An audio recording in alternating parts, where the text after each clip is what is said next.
حیا اس وقت ایک حساس بیوی ثابت ہوئی۔ اس نے فؤاد کے نزدیک گھر کی کسی بھی پریشانی کو آنے نہیں دیا۔ وہ تمام حالات کو خندہ پیشانی سے سنبھالتی۔ فؤاد پڑھائی میں مصروف رہتا اور حیا اپنی سلائی کے کام کو جاری رکھتی۔ لوگ اس کے گھر کپڑے چھوڑنے آتے۔ حیا ان کا ناپ لے کر ان کے پسند کردہ ڈیزائن کے مطابق ان کے کپڑے بناتی۔ MSc کے کورس کے دوران بعض اوقات گروپ ورک بھی دیا جاتا۔ اس کے لیے کلاس کے طلباء کو ٹولیوں میں بانٹا جاتا اور وہ ساتھ میں اسائنمنٹ تیار کرتے جس کے لیے انہیں مارکس ملتے۔ اس گروپ ورک کے ذریعے طلباء و طالبات ایک دوسرے سے واقف بھی ہوتے اور تبادلہ خیالات بھی ہوتے۔ فؤاد اپنی جماعت کے دوستوں سے بے حد متاثر تھا۔ چونکہ سب ایک ہی شعبے میں تھے، وہ ان سے بہت کچھ سیکھ پاتا۔ کورس کے علاوہ فؤاد ان کی طرز زندگی سے بھی واقف ہوا۔ اس کی جماعت میں تمام طلباء پیشہ ورانہ لوگ تھے اور ان کا معیار زندگی بھی بلند تھا۔ ان کے ساتھ اتنا وقت صرف کرنے کے بعد فؤاد کے اندر مزید ترقی کا جذبہ بیدار ہوا۔ MSc ختم کرنے کے بعد فؤاد نے لیکچرار کی نوکری کے لیے عرضی دی۔ انٹرویو کے دن کئی امیدوار روم میں لگائے گئے صوفے پر بیٹھے تھے۔ فؤاد نے ان کے سوٹ اور ٹائی اور چمکیلے جوتے اور چرمی بیگ کا جائزہ لیا۔ وہ باری باری اندر بورڈ آف ڈائریکٹرز کے کمرے میں داخل ہوتے اور سنجیدہ چہرے کے ساتھ باہر نکلتے۔ جیسے ہی ایک امیدوار باہر نکلا، اندر سے قہقہے سنائی دیے۔ وہ نوجوان پانی پانی ہو گیا اور لفٹ کی طرف تیزی سے بڑھنے لگا۔ فؤاد کو اپنے دل کی دھڑکنیں سنائی دینے لگیں۔ سانسیں ذرا بھاری ہو گئیں اور ہتھیلیاں گیلی ہونے لگیں۔ اندر جانے سے پہلے اس نے سامنے والی میز پر بیٹھی سیکرٹری کو اپنا فائل دیا۔ اس خاتون نے اسناد دیکھتے ہوئے بغل میں رکھے کاغذات میں نشانات لگائے۔ دوران انٹرویو فؤاد سے پوچھا گیا کہ وہ لیکچرار کیوں بننا چاہتا تھا۔ فؤاد نے جواب دیا، زندگی آگے بڑھنے کا نام ہے۔ میں طلباء و طالبات کے اندر کچھ کر دکھانے کے احساس کو ہوا دینا چاہتا ہوں۔ میں ان میں وہ چنگاری جلانا چاہوں گا جن سے وہ اپنے شعبے میں کامیابی کے معراج تک پہنچیں۔ جب فؤاد کو لیکچرار کی نوکری ملی تو وہ 7ویں آسمان پر تھا۔ کام آسان نہیں تھا۔ فؤاد کو زیادہ وقت یونیورسٹی میں گزارنا پڑا، یہاں تک کہ سنیچر میں بھی کلاس دینی تھی۔ چونکہ یونیورسٹی کا معیار اسکول سے زیادہ بلند ہوتا ہے، فؤاد کو مزید تیاری کرنی پڑی۔ اس کے علاوہ تارے گن گن کے پاور پوائنٹ سلائیڈز پر نوٹس بناتا۔ فؤاد میں بہتر کارکردگی دکھانے کا جوش تیزتر ہوتا گیا۔ وہ اسی دھن میں لگا رہا۔ اس کے پاس حیا اور بچے کے لیے اب اتنا وقت نہیں رہتا۔ اس کا بیٹا اب پری پرائمری اسکول جانے لگا تھا۔ فؤاد نے 2 سال کی نوکری کے اندر اندر ڈیوٹی فری گاڑی خرید لی۔ یہ سہولت اسی نوکری کی دین تھی۔ وہ بہت خوش ہوا اور آس پڑوس میں اپنی گاڑی چلاتے وقت وہ انتہائی پرمسرت ہوتا۔ اس کی نوکری میں اسے اکثر افریقہ، یورپ اور امریکہ میں کانفرنسوں میں شرکت کرنے کا موقع ملتا۔ ان کانفرنسوں میں فؤاد نے بہت کچھ سیکھا اور ان چیزوں کو اپنی تدریس میں شامل کر کے وہ دلی تسلی محسوس کرتا۔ فؤاد نے اب PhD شروع کر لی۔ اپنی تحقیق کے لیے وہ اکثر ملیشیا جاتا۔ وہ ملیشیا کی یونیورسٹیوں میں دستیاب کتابوں سے استفادہ کرتا۔ اس نے اپنی پوری قوت اپنی PhD میں لگا دی۔ بالآخر اس کی محنت رنگ لائی اور فؤاد کو ڈاکٹر کے لقب سے سرفراز کیا گیا۔ تقریب احتفال پر سادہ گاؤن میں فوٹو لیتے ہوئے فؤاد کا سر فخر سے اونچا تھا۔ حیا اس کے دائیں طرف کھڑی ذرا بیمار لگ رہی تھی۔ اس کا ہاتھ اپنے پھولے ہوئے پیٹ پر تھا۔ 2 مہینے بعد اس کی بیٹی کی پیدائش ہوئی۔ اس بار ایام حاملہ میں اس کی طبیعت ناساز تھی، ایسے میں وہ فؤاد کی الفت اور قربت کے لیے زیادہ تڑپتی، لیکن فؤاد یونیورسٹی اور پی ایچ ڈی کے کام میں اس قدر الجھا ہوا تھا کہ اس کے پاس حیا کے جذباتی تقاضوں کے لیے فرصت نہیں رہی۔ حیا کے لیے اکیلے 2 بچوں کو سنبھالنا اور گھر کی دیکھ بھال کرنا مشکل تر ہو گیا تھا۔ اب وہ دوسروں کے لیے سلائی اور مٹھائی بھی نہیں بناتی، ویسے بھی اسے پیسوں کی ضرورت نہیں تھی۔ فؤاد کی اجرت تمام اخراجات کے لیے کافی تھی۔ پہلے بھی فؤاد کی بدولت اسے کبھی پیسوں کی فکر نہیں رہی، لیکن سلائی کرنے اور مٹھائی بناتے وقت حیا کو روحانی تسکین ملتی تھی۔ وہ کام اس کے لیے تفریح کا سامان تھا۔ اپنے ہاتھوں سے لڈو کو گول شکل دیتے ہوئے وہ من ہی من میں مسکرایا کرتی تھی۔ باورچی خانے میں الائچی کی خوشبو یا کڑھائی میں نمکین تلنے کا شور اسے زندہ ہونے کا احساس دلاتا تھا۔ اب 2 بچوں کے باعث وہ اس تسکین سے بھی محروم ہو گئی۔ اس کی طبیعت میں ایک اضطرار آنے لگا اور وہ فؤاد کو اس کا ذمہ دار ماننے لگی۔ میں تمہیں سمجھتے سمجھتے تھک گئی ہوں، ایک دن آرام کمرے میں بچوں کے کھلونے سمیٹتے ہوئے حیا نے فؤاد کو پیٹھ دکھاتے ہوئے کہا، مجھے ہفتے میں صرف اتوار کا دن ملتا ہے اور اب تم شروع ہو گئی۔ فؤاد نے صوفے پر بیٹھے ٹی وی کا چینل بدلتے ہوئے کہا، پھر تو بات ہی ختم ہو گئی۔ حیا آرام کمرے سے چلی آئی اور بچوں کا کھانا تیار کرنے میں مصروف ہو گئی۔ حیا کے رویے کی تبدیلی فؤاد پر اثر کرنے لگی۔ حیا کا چڑچڑاپن اور طنزیہ لہجے سے اس کا جی گھبرانے لگا اور وہ حیا سے مزید دوری اختیار کرنے لگا۔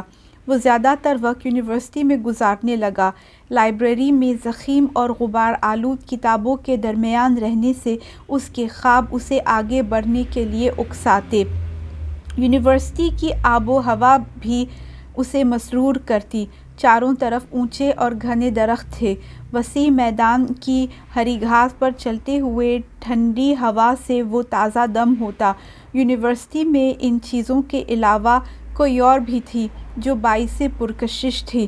ان دنوں یونیورسٹی کے باغ میں نیا پھول کھلا تھا جس کا رنگ اور جس کی خوشبو سب کو اپنی طرف کھینچ رہی تھی۔ تزکیہ اس کی ہمکار تھی۔ دونوں ایک ہی شعبے میں ایک ساتھ مقرر ہوئے۔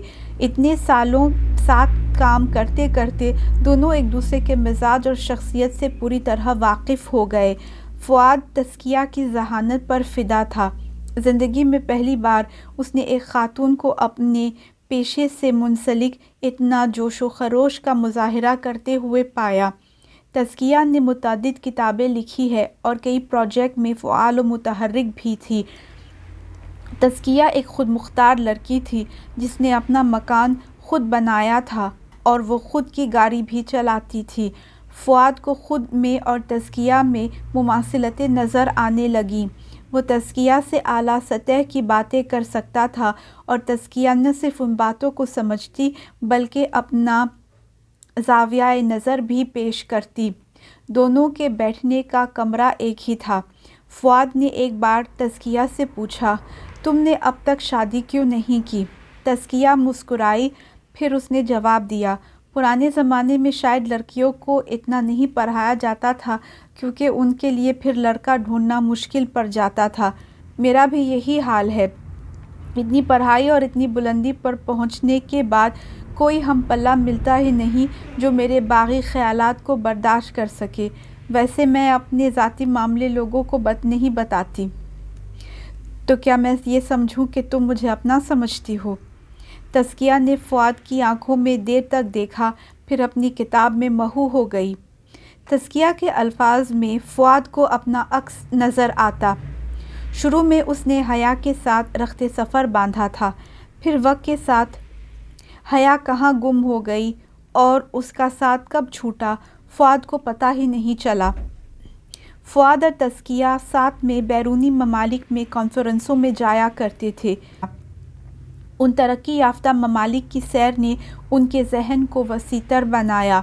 ماریشس واپس آ کر وہ ان چیزوں پر گھنٹوں گفت و شنید کرتے اور یونیورسٹی میں بھی تجاویز پیش کرتے تاکہ نظام تعلیم میں تمدن آئے۔ ان چیزوں نے فؤاد میں نیا جوش و خروش پیدا کیا۔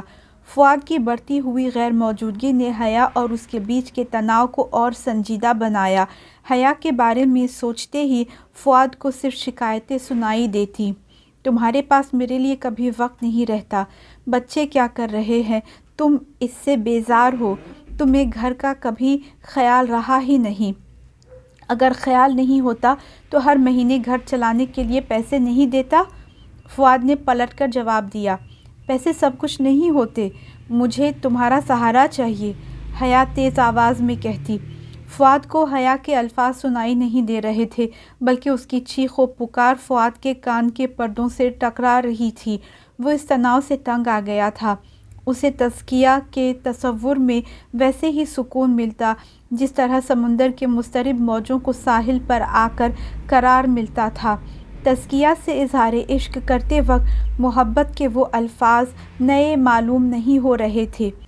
تزکیہ اور فؤاد کے اطوار و عادات اور ان دونوں کے درمیان اتنی قربت تھی کہ دونوں وہ انکہے الفاظ پہلے ہی سے سن چکے تھے۔ تزکیہ کو اپنی آغوش میں لیتے ہوئے فؤاد کے بے قرار دل کو آخر قرار آیا، جیسے کوئی جہازی طویل مسافت طے کر کے لب ساحل پر آتا ہے۔ یہ تھا میرا افسانہ دو ناؤ۔ امید ہے آپ کو پسند آیا۔ کامنٹس میں ضرور بتائیے گا۔ میرا کام پسند آئے تو میرے چینل کو سبسکرائب کیجیے، شیئر کیجیے، اس سے مجھے خوشی ہوگی اور حوصلہ بھی ملے گا۔ آپ کی توجہ کے لیے بہت بہت شکریہ۔ خدا حافظ۔